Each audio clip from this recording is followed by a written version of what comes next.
Jung Milan, an ambitious Vietnamese woman that wants to become a billionaire. The problem is making billions legitimately in a poor country like Vietnam is next to impossible. You gotta sell a product people actually want and then actually deliver on it. It's really hard work.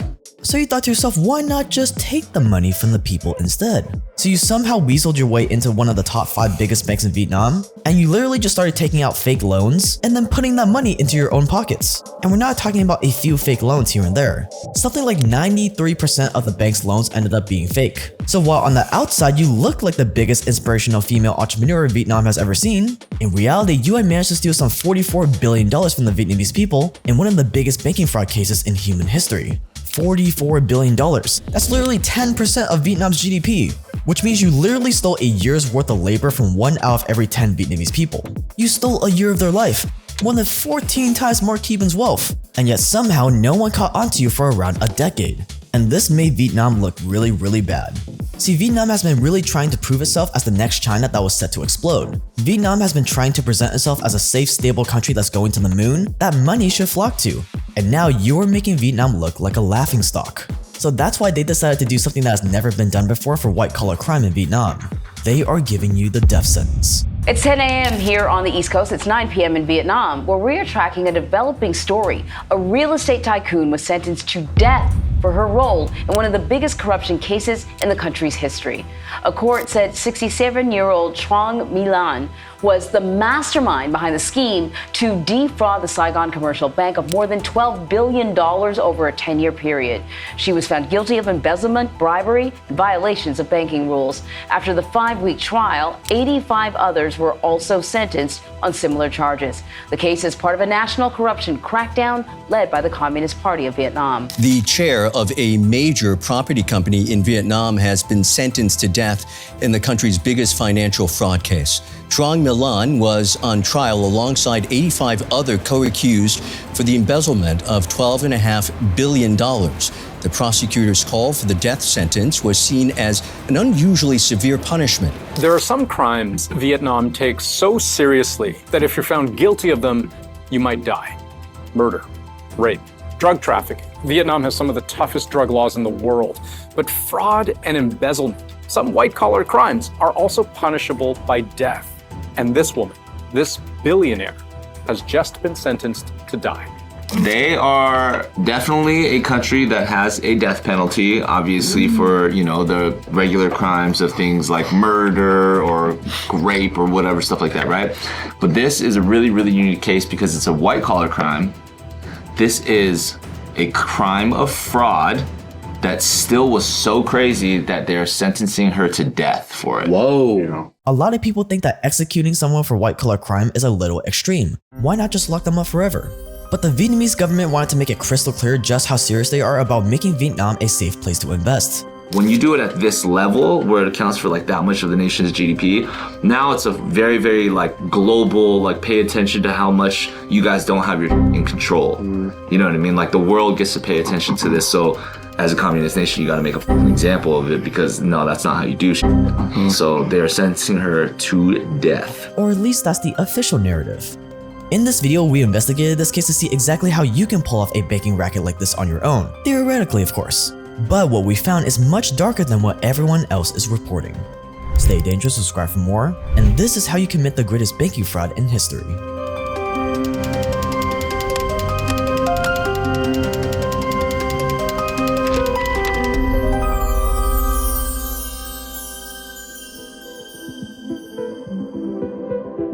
You want to know what's just as complicated as committing bank fraud? Video editing. If you ever wanted to get started with social media but you don't have a good camera, mic, or editing skills, then you gotta check out this app called InVideo AI. First, you type in your prompt and you want to be as detailed as possible. Don't just say a YouTube short about dog facts. Say something like create a YouTube short on the craziest facts about dogs. Make it funny and use a female voiceover with a British accent. Click generate and you'll get the first draft with an engaging script, human sounding voiceover, relevant editing, and subtitles. Why do 100% of dogs have the ability to make us laugh? Because they're secretly comedians with tails. Let's dive into the wacky world of dog facts. Pretty good for a first draft, right? But what if you want to use your voice in the video? Well, you can actually just clone your voice and make changes using text prompts. I've already cloned and named my voice, so I can just swap it with a simple text prompt. I'm also asking it to start the video with a knock-knock joke. Now let's see how it looks. Knock, knock. Who's there? Woof. Woof who? Woof-tastic facts about dogs, that's who. Why do 100% of dogs have the ability to make us laugh? Pretty cool, right? And you can now make videos in more than 10 different languages. This alone will cost you hundreds of dollars to do it yourself. So if you're ready to start popping out videos effortlessly, click the link below and sign up to try InVideo for free. I recommend the $20 plan, which has a ton of features like unlimited exports, access to millions of royalty-free stock footage clips, and no watermarks. So sign up with the link below. Jung Lan was not born to be one of the world's biggest white-collar criminals. She had a pretty modest upbringing, if anything. In 1956, Lan was born in China, but actually grew up in the bustling city of Saigon. As the largest city in Vietnam, there was a lot of economic development going on during her childhood. People were hungry for success, and Lan's mother was no different. As a recent immigrant from China, she was determined to make money in the big city, so she started selling cosmetic products at Saigon's oldest markets, and the business was actually pretty successful. It was Lan's first taste of entrepreneurship, and she was locked in. But by the time she was around 30, she wanted something bigger. She wanted to own more than just a market stall. She wanted to own real property. See, if you want to make money in a third world country like Vietnam, real estate and property development is one of the easiest routes, where you raise a bunch of money from plebs to build apartment buildings and such. Why? Because it's a third world country. The masses aren't going to invest in anything more complex than that. A physical apartment building or whatever is easy to grasp for the plebs. It feels tangible. They can just throw money at you, and they will see a real building being built. And if you siphon a bunch of that money into your own pockets, well, the plebs aren't even gonna notice because look, I invested in that building, look how smart I am. Just look at China, it's the same story. So it's no wonder why real estate and property development was the way almost all of Vietnam's richest citizens made their money. But it's not like America where anyone can just get a loan for a house if they have good credit and a down payment. Nope, in Vietnam, all the land is officially owned by the states. They decide who is worthy of getting property and becoming rich. And it's not based on a history of good credit or down payments. It's all about who you know and how much you bribe them. See, if you're buddies with state officials in Vietnam, a simple bribe here, a little bribe there, and you'll end up with a real estate fortune. But if you don't have any of these connections, it's not even worth trying. Luckily for Jung Lan, she was apparently in the right place at the right time and apparently knew all the right people. So she started buying up as much property and land as she could. And by the 1990s, she had accumulated an impressive real estate portfolio. Hotels, restaurants, she owned it all. And it just kept getting better. In 1992, she managed to marry Drew Nap Ki, a real estate tycoon with all the connections she could have ever dreamed of. In that same year, she officially founded her real estate company. This is when she started to really rise through the ranks. By 2011, she had become one of Vietnam's most successful business figures. She was rich, powerful, she had it all. She had come leaps and bounds from the market stall she used to sell at with her mother. And for most people, this would be the place where they would slow down, where they would start to chill out. Jung Lan now had a fortune. She was already living the good life. But here's the problem. In order to achieve what she achieved so far, you really have to go into this apex predator mindset where you just have to keep conquering. And you see this with all the other billionaires out there. Your lust becomes uncontrollable. Your ambitions grow too far, too wide. You can't stop now, you're on a roll. No one can stop you, you're invincible. So in Jung Lan's eyes, this was just the beginning. But to get to that next level, she would also have to take the bribery, corruption, and fraud to a whole new level. A level that Vietnam has never seen before.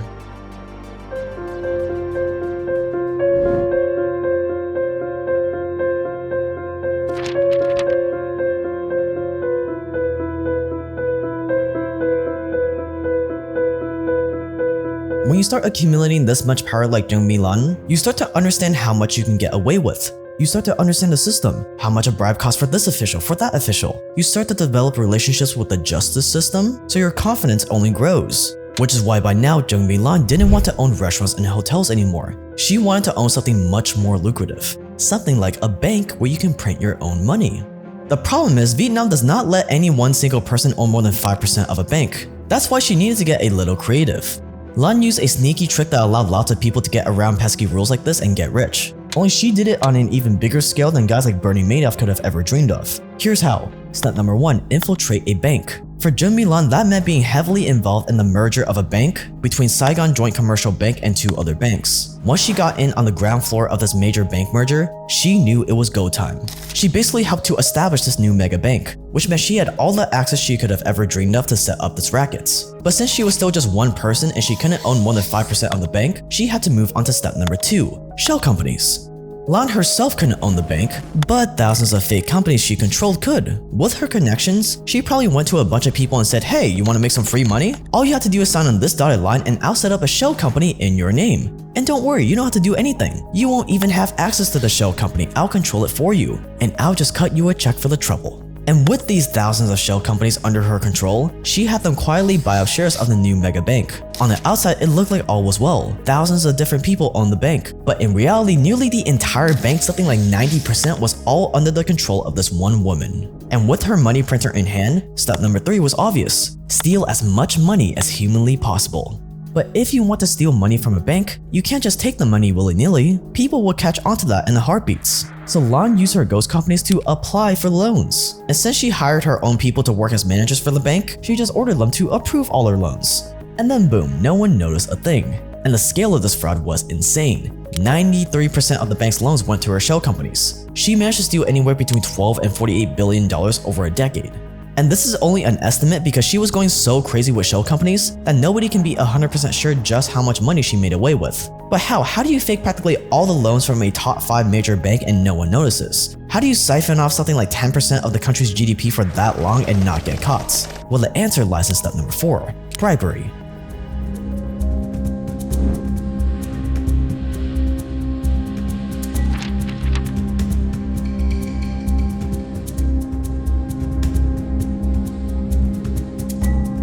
What you have to understand about Vietnam and practically every other poor country is that bribery is a way of life. It's woven into the fabric of society. If you're in any sort of business, you're gonna have to end up bribing a few people here and there to get things done. I even had to bribe a traffic cop over there when I got pulled over. And the same is true at the highest levels. And it's especially true when you're stealing a year's worth of labor from 1 out of every 10 Vietnamese people like she did. You see, when you're running a scheme that huge, you can't be the only one getting rich or you'll get taken down immediately. No, you need to make everyone in the chain happy.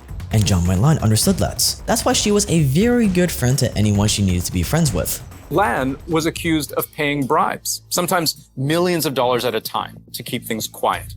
In all, more than 80 people were tried and convicted on charges ranging from bribery to abuse of power in connection with this epic, decade-long scheme. Because people are going to look at this and you think, how do you steal 10% of a country's GDP and nobody noticed? But you're saying she bribed people, but she must have bribed an awful lot of people for that to go either unnoticed or unchallenged. For how long? The case took place around 2012.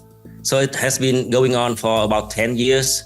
And I'm sure the officials knew about that, but they just pretended to look the other way. Lan developed such a wide circle that she had at least 85 other people running the racket with her, that we know of. Now, if Jung My-lan was smart, after the first 10, maybe 20 billion, she would have just dipped the country and hid away with her kids in Monaco or something. But no, for some reason she just couldn't stop. Even though she probably knew that a racket this massive would eventually have to come crashing down. But nope, maybe she was in too deep. Maybe she had gotten involved with the wrong people that were gonna kill her if she stopped. Or maybe she just couldn't satisfy her greed. Eventually, it would come crashing down, with her now facing impending death. It was the most spectacular trial ever held in Vietnam. Vietnamese real estate tycoon Tran My-lan was sentenced to death today. The court in Vietnam has sentenced a wealthy property developer to death. Death. But if Lan was so well connected and paid everyone off so well, why did she get sentenced to death?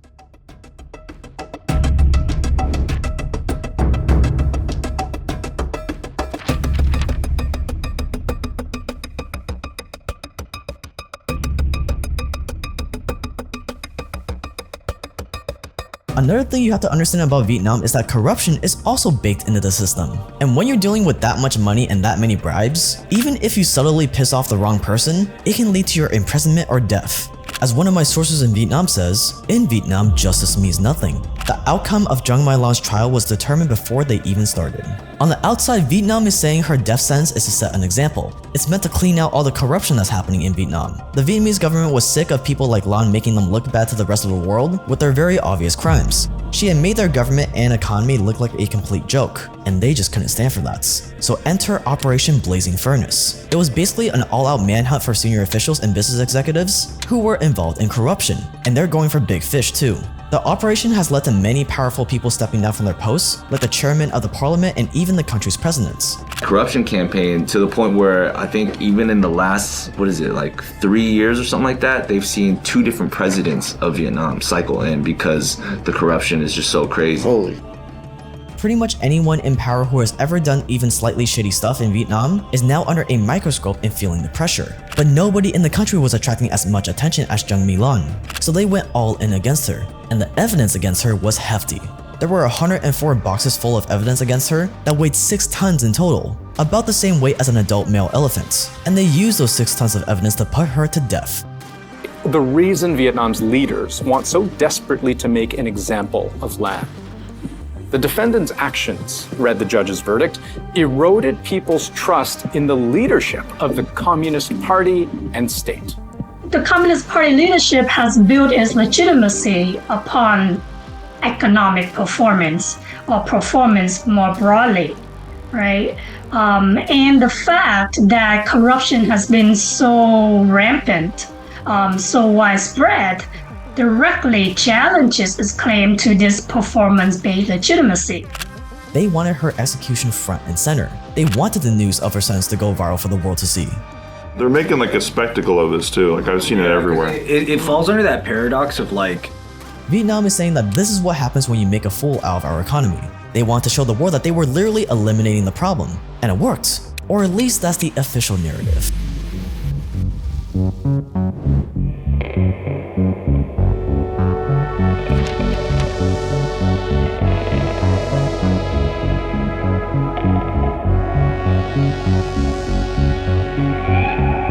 According to my source in Vietnam, she quote accepted her sentence to protect other people, and that quote the people of Vietnam still have no idea who was behind the scenes. Who was the money given to? She didn't write it down in any ledger. The only ledger is in her head. And she took that sentence because quote she knew that either way she would die. This way she can at least keep the money for her children. That's why the reality of the story is that it isn't just about her. It's who's being protected and getting away with it by her taking the fall. A lot of those billions are still out there somewhere. Someone is still enjoying them. And her crimes tell the story of a system of corruption that has existed in Vietnam for a very long time. Reason why the punishment also needs to be so like extreme, severe, and all that stuff is because they are a communist party, right? So especially with a nation of communism, their reputation and legitimacy is completely based off of the nation's performance in certain things. And anybody who's been to Vietnam knows that things like corruption and bribery, that's like a everyday thing. Even when we were out there for a dance camp like last year and stuff like that, the second the dance camp was about to happen, all the police still came into the venue and were like, oh yeah, you can't do this. But it wasn't you can't do this. Yeah, so it wasn't really you couldn't do this. It's like, hey, you can't do this. Pay us. Yeah, and then the second, cash on hand, undocumented, unnegotiated for any other moment that was never mentioned, some random amount gets paid to the police chief of that like region or whatever then it's like, yeah, you guys can do it. Just make sure you guys whatever walks away. Right. You know what I'm saying? Like that, it's just a normal thing there. It's something that the government really does not want to become common knowledge for the outside world. Historically, corruption has been a real problem in Vietnam. One survey by the UN asked thousands of Vietnamese citizens about how corruption affects their day-to-day. 40% of farmers interviewed said they had to bribe someone for a land use certificate. 40%.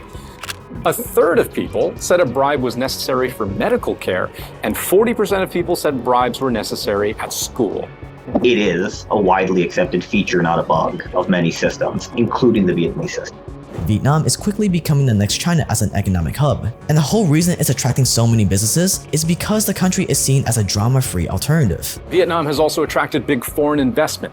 Apple and its suppliers, for example, have looked for alternatives to manufacturing in China. So companies like Foxconn, which makes iPhones and iPads, are building factories and hiring tens of thousands of people at a time in Vietnam. They benefit in a lot of ways. They benefit from cheaper labor in some of these countries that they're moving to. They benefit from being insulated from some of the geopolitical tensions that come with operating in China and continuing to expand in China. But having everyone find out that Vietnam is actually just as messed up as, say, China, that would just drive business away. And on top of that, the likelihood of them actually stamping out corruption is very, very low. Because if they did, they would have to literally bring their economy to a screeching halt. But with more wealth flowing, the more money you need to keep things moving. This is Vietnam's predicament. How to tamp down on corruption on a society that has had corrupt practices rooted in for so long without grinding everything to a halt.